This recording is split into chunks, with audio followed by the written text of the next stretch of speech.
I paid for the funeral, the flowers, and the food. But when I arrived, Mom said, "You're not family anymore. You can wait outside." I sat in my car until the lawyer called me in. The inheritance letter changed everything, and no one was ready for it. I stood there at the back of the room, staring at the somber faces of my relatives. The funeral home felt colder than it had any right to. But maybe that was because, for all the years I spent resenting my father, I never expected to feel this sense of emptiness now that he was gone. The room was filled with murmurs, a low hum of voices. No one made eye contact with me. It was as if my presence was more of a stain than a person. My mother's glare burned through the crowd, fixed on me like a sharp object. She had made it clear, through words and actions, that I was not welcome. Not at the funeral, not at this final goodbye. To her, I was nothing but a disappointment. "You're not going to stay long, are you?" she had whispered to me just hours before. The words had stung, but they weren't unexpected. She'd been saying things like that for years, as if my existence were a constant reminder of some unforgivable mistake. I hadn't wanted to be here. I hadn't wanted to pay for this funeral either, but what choice did I have? The family had turned their backs on me long ago, but I owed it to my father to give him a dignified burial, despite everything. No one else was stepping up. I might not have loved him, and we certainly hadn't been close in the final years of his life, but he was still my father. My thoughts were interrupted when the funeral director called everyone to gather around for the reading of the will. It seemed almost absurd. We had all been expecting it, but no one had dared to talk about it. My mother had always been the one to handle everything. My father's will, his estate, his life. She was the one who pulled all the strings. I couldn't help but feel the irony in the situation. They had all looked at me with disdain, my very presence a mockery to their neatly arranged lives. They probably expected me to be one of the first to leave, to quietly slip out the back door. But I wasn't leaving. Not yet. I'd paid for this funeral, and for the first time, I was going to see the results of my father's choices. As the attorney stepped up to the podium, I felt a strange sense of anticipation building in me. I had nothing to lose. The will could very well be a continuation of the same. My father might have cut me out entirely, as I expected. But there was a strange, deep-seated hope within me that maybe, just maybe, things would be different. "Thank you all for gathering," the attorney began, his voice monotonous, but carrying a weight that made the room go silent. "I will now read the final will and testament of Mr. George Thompson." I couldn't stop myself from glancing at my mother. Her face was impassive, but I could see the tension in her jaw, the tightness in her shoulders. She had to know what was coming, right? But then again, it was impossible to know for sure. My father had always been a man of secrets. "To my wife, Margaret Thompson," the attorney continued, "I leave the family home and the full contents of our shared bank accounts."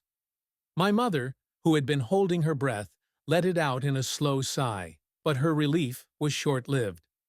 "To my son, William Thompson," the attorney said next, my name ringing out in the cold, sterile air. "I leave everything else." There was a beat of stunned silence before the room erupted into a cacophony of gasps and whispered exclamations. My mother's face turned pale, and for the first time, she looked directly at me. Her expression was one of disbelief, mingled with something else, fear, perhaps, or fury. I had been expecting this, but it still felt like a blow to the chest. The weight of it settled in, like a cold hand pressing against my ribs. My father, the man who had never once shown me the love or respect I had craved, had left everything, his legacy, his wealth, his name, mine. And in that moment, I realized that what he had left me wasn't a gift. It was a weapon. The room went quiet as the attorney continued, but the words seemed distant, unimportant. I could feel the eyes of my family boring into me, their stares sharp and accusing. My mother, shaking with anger, stood up abruptly, her chair scraping loudly against the floor. She couldn't hide her fury anymore. "This is absurd," she cried out, her voice cracking with emotion. You were the reason he shut himself off from everyone. You never even cared about him." I didn't move. I didn't flinch. I had heard it all before. But this time, something in me snapped. Something inside me, that long-forgotten part of me that had once hoped for acceptance, began to dissolve. The truth was simple. It didn't matter anymore. My father had chosen me, not out of love, not out of some paternal instinct, but because, in the end, he knew who would be the last one standing. The game had changed, and the rules were no longer in their favor. The room was silent after my mother's outburst, but her words hung in the air like smoke. No one dared to speak, yet everyone was looking at me, waiting for a response, for some reaction. But I had nothing to give them. The shock of the reading, the cold realization of what I had just inherited, was too much for me to process right away. The weight of it felt like 1,000 eyes upon me, all judging, all accusing, all expecting something that I couldn't quite figure out. My mother's eyes were burning holes in me. She was no longer the grieving widow. She was a woman scorned, humiliated by the one person she had always tried to keep beneath her. Her glare was enough to freeze a lesser man in his tracks, but I stood firm, my feet rooted to the floor. "William," she began again, her voice trembling with rage, "do you really think your father would want this? You've always been nothing but a disappointment to him, a failure." "Enough, Mom," I cut her off, my voice sharper than I intended. She flinched, but I didn't care. I wasn't the child anymore. I was a man, and the rules had changed. He chose me, not you. The words tasted bitter, but they were the truth. The attorney, seemingly uncomfortable with the growing tension, cleared his throat. "If there are no further objections, I will conclude the reading." But the objections were far from over. My aunt, Diane, the one who had always tried to play the role of the mediator, stepped forward. "This isn't right," she said, her voice tinged with disbelief. "You think you can just waltz in here after everything you've done and take everything?" I wasn't surprised. I had expected this, had anticipated the hurt and confusion in their eyes. My father had been clear in his choices, and though I hadn't been privy to all of his decisions, it was obvious that the family, every last one of them, had never truly understood his relationship with me. "You didn't know him like I did," I replied coldly. "You don't know what he went through, what we went through, and frankly, it doesn't matter anymore." There it was, the truth they didn't want to face. My father and I hadn't always seen eye to eye. Hell, there were times when I wondered if I even liked the man, but in the end, he had made a choice, and I was the one left holding the cards. The room was filled with murmurs again, and I could feel the anger building. My mother's face was red, her fists clenched at her sides as she tried to control herself. She had never been good at hiding her emotions, especially when she was threatened. And now, with everything she had worked for in jeopardy, she looked like a woman on the brink of losing it all. "Why now, William?" my mother spat, her voice low and dangerous. "Why show up now? Why do this? You think you're going to get away with this?" The truth of her question stung. Why had I shown up? I had 1,000 reasons, none of them easy to explain, but it wasn't about the money, not really. It was about something deeper, something that had been festering for years, something about finally getting what was rightfully mine, not because I was entitled to it, but because my father had made the decision, his decision. "I'm not here to hurt anyone," I said, trying to keep my voice steady. "But I'm not going to let anyone take what was left to me either." Aunt Diane sneered, her lips curling in a mix of disbelief and anger. "You think we'll just sit back and let this happen?" she asked, her voice dripping with venom. "You've done nothing but ruin your family's name. Now you're taking everything." "Enough!" my mother screamed, her face twisted in rage. You'll never be a part of this family, William. Never. Her words hit me harder than I wanted to admit. It was a reminder of all the times she had shut me out, had made me feel like I didn't belong. The bitter taste of rejection lingered in my mouth, but I couldn't let it sway me now.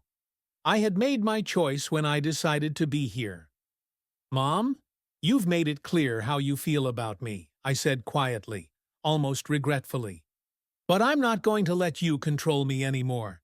Not now, not ever. The room fell silent once again. The weight of my words hung in the air like a heavy fog, suffocating any attempts at further argument. My mother stood there, seething, her chest rising and falling with every angry breath she took. But there was nothing more she could say. Not here. Not now. The attorney, sensing the rising tension, quickly ushered everyone out of the room. Please, if everyone could step outside for a moment, he suggested, his voice thick with discomfort. I need to go over a few more things with Mr. Thompson. And just like that, the room emptied. The whispers, the glares, the murmurs of disbelief. All of it faded as the door closed behind me. For the first time in years, I felt truly alone. I stayed in the room long after the last of my relatives had walked out, the silence pressing against me like a heavy blanket. The attorney had left me alone for a few moments to digest the situation, though I wasn't sure there was anything left to digest. The words of the will still echoed in my mind, louder than anything else. To my son, William Thompson, I leave everything else. It wasn't just the inheritance that rattled me. It was the fact that my father had made such a public statement. After everything, after all the years of distance, he had chosen me. It wasn't about money, not really. It was about power, a final act of defiance against my mother and the rest of the family. And whether I liked it or not, I was now the one left to deal with it. The door opened with a soft creak, and the attorney stepped in, holding a stack of papers. He was an older man, his gray hair neatly combed, and his expression one of practiced neutrality. He had been the one to read the will earlier, and I could see that he was just as uncomfortable now as he had been during the reading. Mr. Thompson, he began, his voice low, I understand this is a difficult time for you, but there are a few more things that need to be addressed. I nodded, though my mind was still racing. There was a cold, almost clinical air to the way he spoke, as though this were just another business transaction. And in many ways, I supposed it was. The will is clear, he continued, glancing down at the papers in his hands. Your father had made provisions for the family home, which is legally yours now, along with his assets. Everything that remains after his debts have been cleared. The house, the cars, the bank accounts. It's all yours. I didn't respond at first. I knew this already, had heard it before in the sterile language of legal documents. What I didn't know, what I needed to know, was why. Why had he done it? What had driven him to make this choice, knowing the fallout it would cause? And your mother? I asked, my voice quieter now, tinged with curiosity.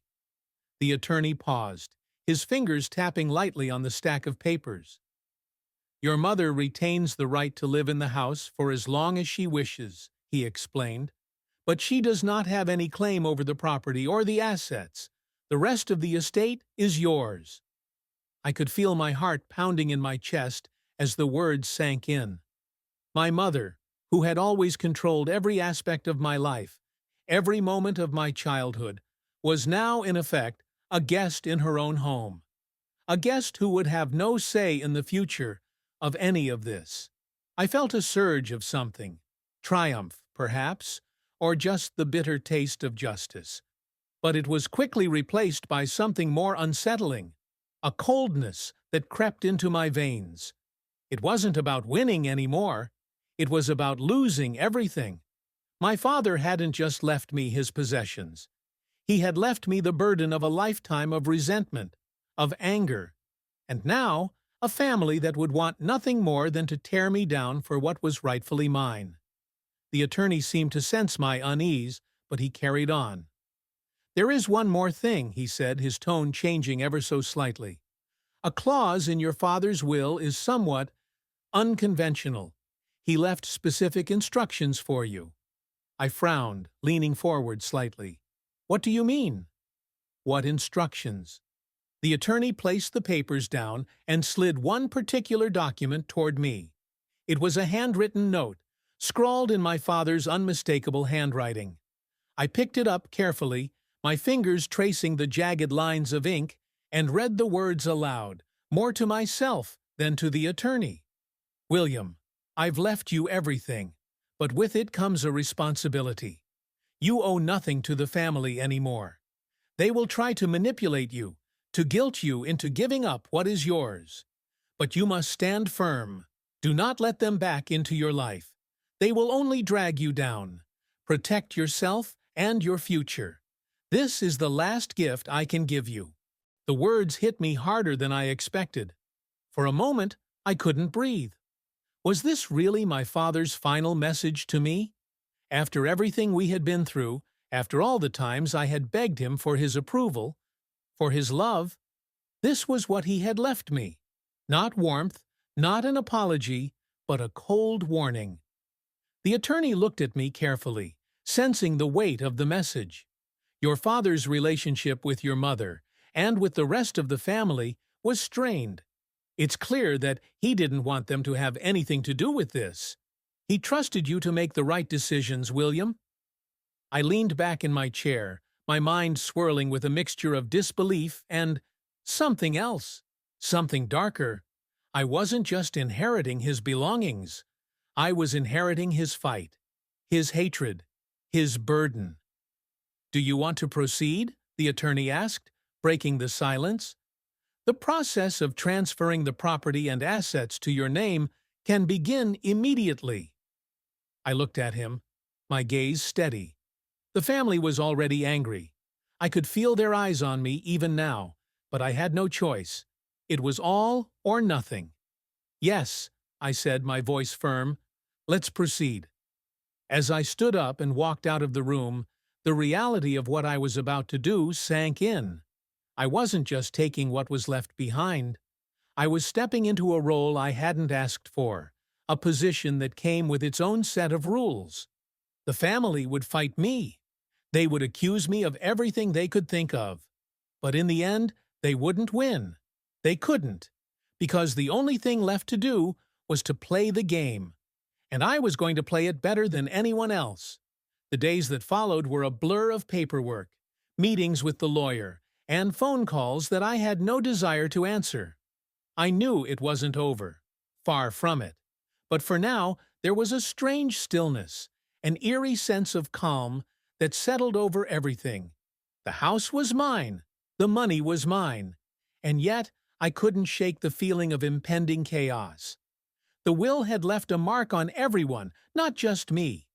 My mother, though still furious, had retreated into herself, retreating behind the walls she'd built so carefully around her heart.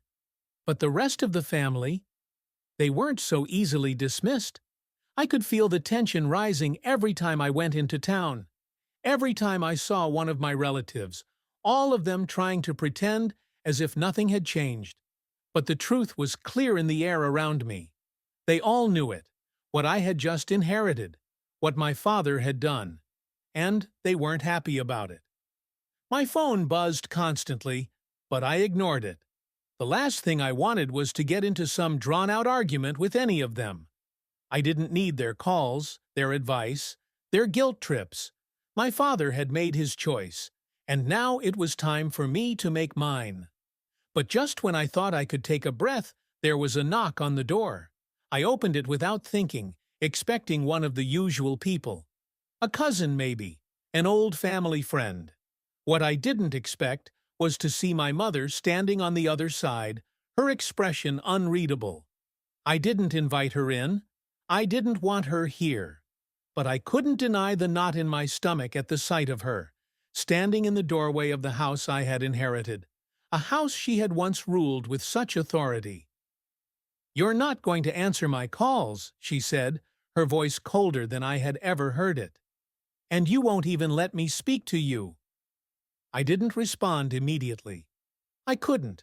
There was a part of me that wanted to scream at her, to tell her everything I had been holding back for years.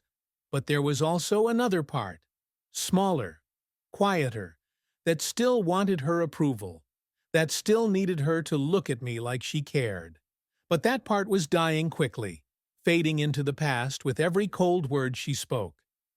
"What do you want, Mom?" I asked, my tone flat. "This house, the money, it's all mine now. It's over." She flinched, though she didn't show it. "You're so damn sure of yourself, aren't you? You think you've won? This is just the beginning, William."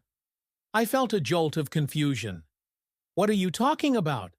She took a step closer, her eyes narrowing. "You think this is about the house? Or the money?" Her voice dropped, becoming more sinister. "It's not. It's about control. You think you can just walk in here and take everything from me. But I'm not going to let you ruin everything I've worked for, William. Not now. Not ever." I couldn't believe what I was hearing. Ruin everything? You were the one who made sure I was shut out of everything. Out of this family. Out of his life. Don't you dare turn this around on me." She ignored my words, her expression hardening. "You think I didn't fight for him? You think I didn't care?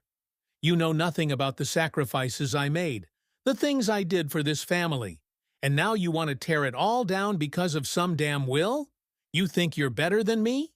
I felt a wave of frustration surge through me, but I controlled it, letting it pass.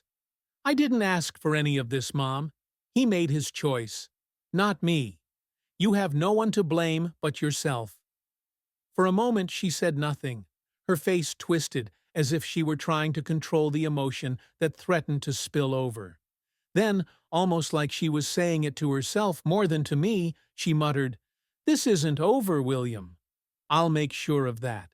I didn't need to say anything more. She turned and walked away, the door closing behind her with a soft click. But the weight of her words lingered. This isn't over. She had always been good at making threats, at playing the long game. And I knew that she wasn't bluffing. If she was going to make this harder than it already was, I was going to have to brace myself for what was coming. The thing was, I didn't care about the money. I didn't care about the house. I didn't even care about proving a point anymore. But I would be damned if I let her, or anyone else, take away what was finally mine. What my father had chosen for me, whether he'd loved me or not. The next few days passed in a blur of tense phone calls, veiled threats from my mother, and the quiet tension that seemed to settle over every room in the house. I found myself more and more withdrawn, barely leaving the property. Every time I thought of the family, I could feel the pressure mounting. The walls were closing in, and it was only a matter of time before they came for me. It wasn't just about the inheritance anymore. It was about something much bigger, something more dangerous, something I couldn't fully understand yet, but I knew was coming. I wasn't just fighting for my place in this family. I was fighting for my survival. The days dragged on, each one heavier than the last. I spent my time holed up in the house, reviewing my father's belongings, going over his financial papers, and trying to piece together the fragments of a life I barely understood. It was a strange thing, finding out that someone you thought you knew so well had so many secrets, so many hidden pieces of their world that you were never meant to see. There were moments when I felt like I was walking through a ghost house, the air thick with echoes of the past. The house felt too large now, too empty. It had once been filled with my father's harsh presence, his cold authority. But now all that remained was an oppressive silence that I couldn't shake. And then, as I was going through some of the old documents in my father's study, I found something. A photograph. It was an old, faded picture of my father, and a woman I didn't recognize. She had dark hair, soft eyes, and a smile that seemed both tender and sad. My father was standing next to her, his arm around her shoulders, looking younger, softer, different. I stared at the photo for a long time, a knot forming in my stomach. I didn't remember my father ever talking about this woman. But here she was, standing next to him, as if she belonged. I placed the photograph down on the desk, my mind racing. Had my father been involved with someone else? Was this why everything had fallen apart between us?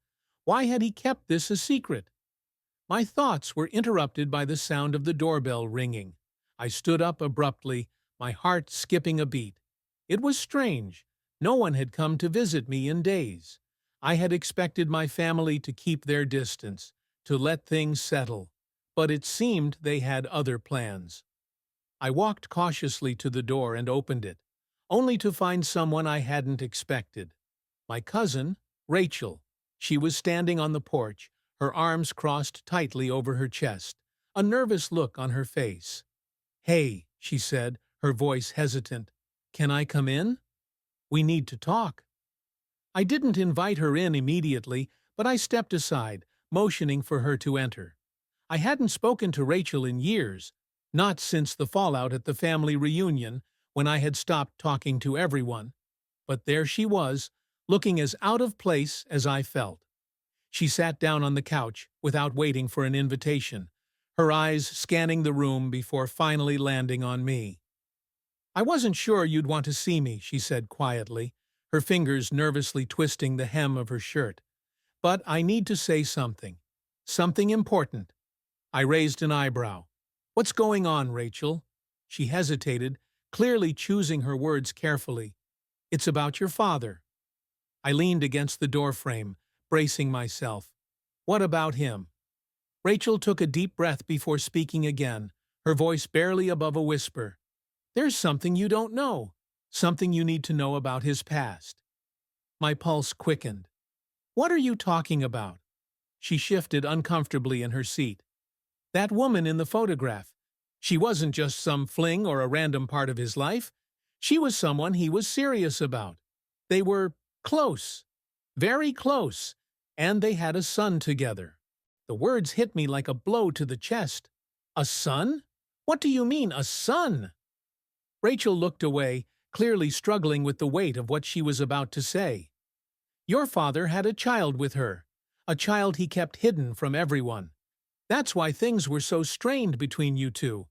Your father never wanted you to know about him, and he certainly didn't want you to know about the other family he had." I stood there, frozen, the ground beneath me feeling like it had just shifted.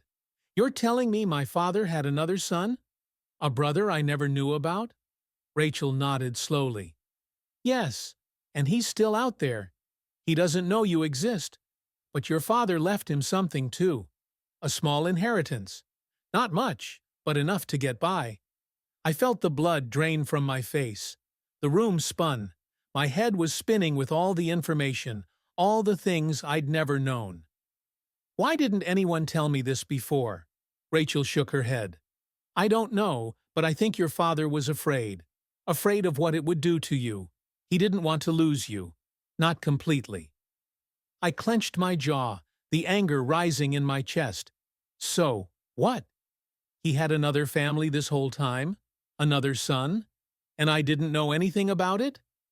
Rachel stood up now, her face full of guilt and apprehension. "I'm sorry, William, I really am. But I think you need to find him. You need to know what your father did, and what's coming next." I took a step back, my mind reeling. I had spent years hating my father, blaming him for everything that had gone wrong in my life. But now I had more questions than ever. Another son? Another life that he had hidden from me? And what did this mean for my inheritance? What else was out there, waiting to be discovered? I looked at Rachel, trying to process everything she had just told me. Where is he? This other son? Where can I find him? Rachel's eyes flickered with uncertainty, but she gave me the name. "I don't know exactly, but his name is Marcus. Marcus Daniels. He lives in a small town a few hours away. I'm not sure if he knows about the inheritance, but I think he should. It's only fair." My mind was a whirlwind. I had no idea what to do, what to feel. But one thing was clear. This story wasn't over. It had just begun.